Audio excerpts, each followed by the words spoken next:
Mmm! Inis! Mmm! Salmon.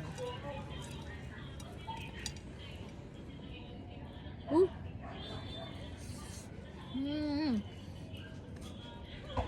Lambot.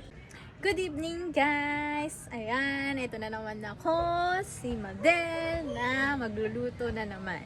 So, dahil lagi tayo gusto ay nagluluto, dahil yun talaga yung nagpapasaya sa akin, yung nagluluto at pinaglulutuan ko yung aking pamilya. So, mas masarap talaga pa rin talaga pag ikaw yung nagluluto. Diba? Mga lutong bahay. So, ang menu ko ngayon guys is buto ng sitaw. Ayan. So, napalambot ko na. Tapos nilagyan ko ng kamatis. Tapos, lalagyan ko yan ng saluyot. Ayan, yung dahon ng saluyot. Tapos, may tira pa akong dito. Yung daing na salmon. Salmon to guys eh. So, ipiprito ko. Yun ang aming dinner tonight. So, let's go. Panapalambot ko muna yung yung buto. Yan, para yung medyo madurog-durog siya. Diba? Yan. Dahil yung ko na talaga is kailangan may gulay. Yung kinasanayan kong mga gulay nung bata ko hanggang sa paglaki. Yung hinahanap-hanap ng katawan ko guys ko. So may mga ganyan yung mga gustong-gusto kong lutuin pag dito sa bahay. So sana soon makapagluto ako ng mga magiging karinderya. Charot. In God's will talaga. So, ayun guys. Waiting natin maluto ang aking niluluto. Let's go! So, okay na yun guys. Ilalagay ko na yung saluyot para maluto na. At tinenext natin yung pipirituhin nating salmon. So, ayan.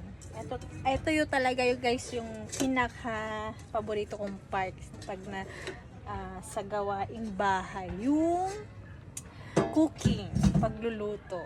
Ayan, yan yung pinaka-paborito.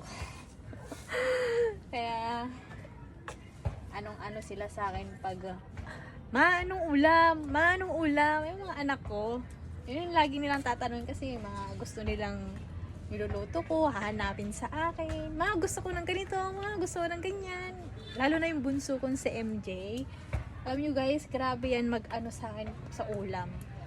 Pero sa gulay kasi bihira siya. Pili lang din. Parang yung papa niya. Papa niya si Marlon. Pili yan sa gulay. Basta pili sila sa gulay. Ganyan sila mag-ama ni Marlon. Yung babaeng anak ko naman, yun yung medyo kasing ko sa gulay. Gusto niya sa mga gulay.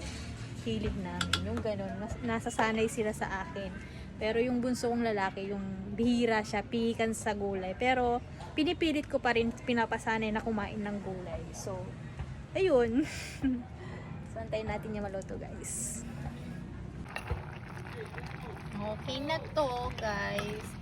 Nag-imasun, tilanglanganan. Papak man yun. Diba? Nag-uulam ka ba ng ganito? Sino nag-uulam ng ganito guys? Sa mga nag-uulam dito, sa mga hindi, rich kid ka kasi. Charot! Next natin, itong iprito guys, yung daing na salmon. Yung isa nito nakaraan, yun yung hinalo ko dun sa munggo na niluto ko no Friday. So, ayan. Ito yung natira. So, kami-kami lang naman. Wala naman si Papa Marlon. So, ito lang ang aming ulam. Pag nandito kasi si Papa Marlon, mga karni-karni na naman. Isda, puro isda. Ganon. Bira ako mag-gulay-gulay. Pero nagugulay ako. Ako lang kumakain. Pag yung gusto kong gulay. Ganon. So, ayan.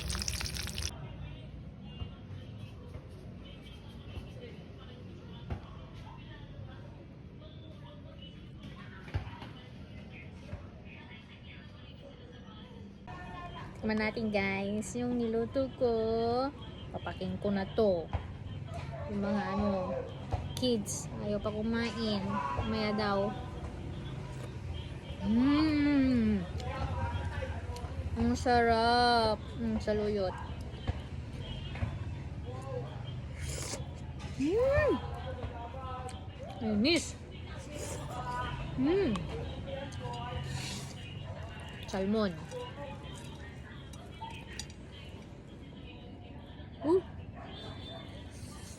Mmm! Lambot.